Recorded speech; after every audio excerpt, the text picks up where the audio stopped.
Cooking steak to perfection involves a few simple steps that can elevate the flavor and texture. Start by choosing a good cut of steak, such as a ribeye, sirloin, or filet mignon, and allow it to come to room temperature before cooking. This helps it cook more evenly. Pat the steak dry with a paper towel to remove excess moisture, which will ensure a nice sear. Season the steak generously with salt and pepper. Use your preferred seasoning.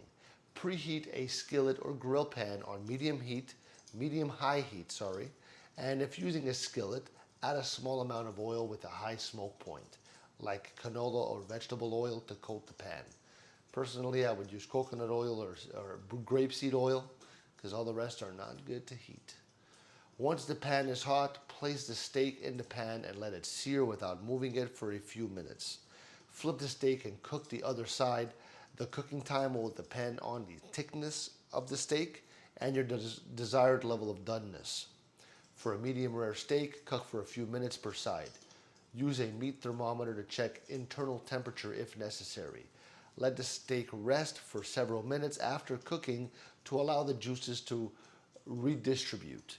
Slice against the grain and serve with your favorite sides.